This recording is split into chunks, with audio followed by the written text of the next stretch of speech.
We've seen a lot of petrification happening in Star Wars recently, and by recently I mean the past few years, but still, we saw the petrified Jedi and Sith on the devastated planet Malachor. Now in the High Republic we're seeing the nameless, creatures able to feast on a Jedi's life energy until they become nothing but dust. I've had a few people ask me if there's a link between Malachor and the nameless, and I think there is at least a thematic one.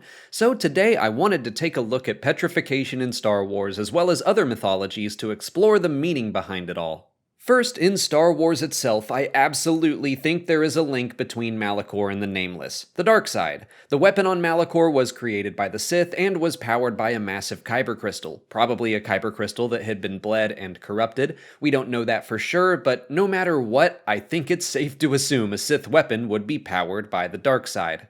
The Nameless feed on the Force, and we still don't know everything about them yet, but they seem to feed specifically on fear. They create visions of a Jedi's greatest fears and basically inundate them with that emotion, draining their life force until there's nothing left but dust. I suspect we'll be learning more about them in Phase 2 and 3 of the books and comics.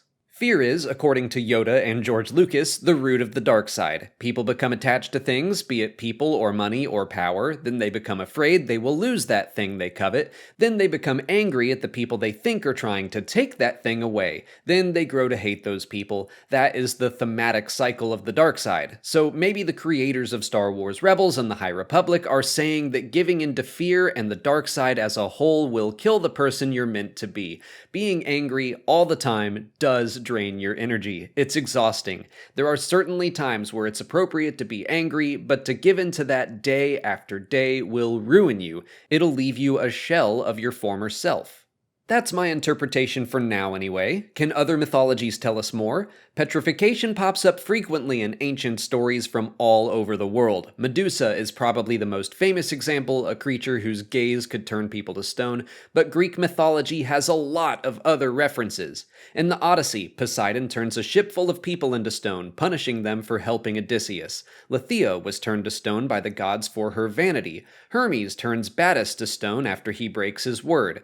Europe, Asia, the Americas, you can find myths and legends from several cultures where people are petrified as punishment. In the book of Genesis in the Bible, Lot's wife turned into a pillar of salt as she disobeyed God and turned back to watch the destruction of the towns Sodom and Gomorrah. Malin Kundang is an Indonesian tale where a mother turns her prideful son to stone. It seems like several real-world legends saw petrification as a fitting punishment for all manner of sins.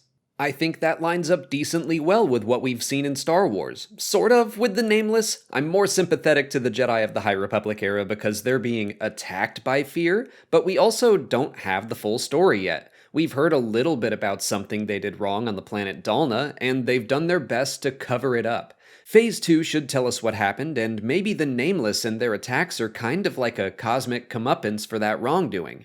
But I think it works really well for what we see on Malachor, because petrification is a cautionary tale. In all the real-world mythologies, people who have been turned to stone for their sins remain in that state forever, and people can point to Battus and say, oh, he turned to stone because he lied, a literal monument of what not to do.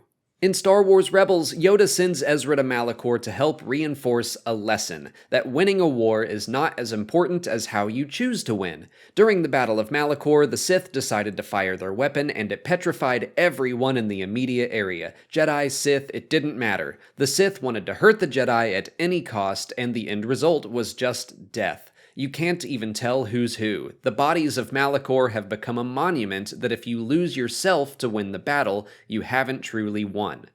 I think that's all I have to say about petrification in Star Wars for now. It's a possible punishment for giving into fear and anger and hate, and it serves as a cautionary tale on Malachor specifically. Maybe I'll revisit this when the High Republic is over, but I thought it would be fun to dig into some real-world mythologies to see if they line up at all with what I consider to be the greatest modern mythology we've got. Let me know what you think of petrification in Star Wars in the comments. If you haven't already, please like this video, subscribe to the channel, follow us on TikTok, Twitter, and Instagram, and consider checking out our Patreon page. As always, thanks for watching, and may the Force be with you.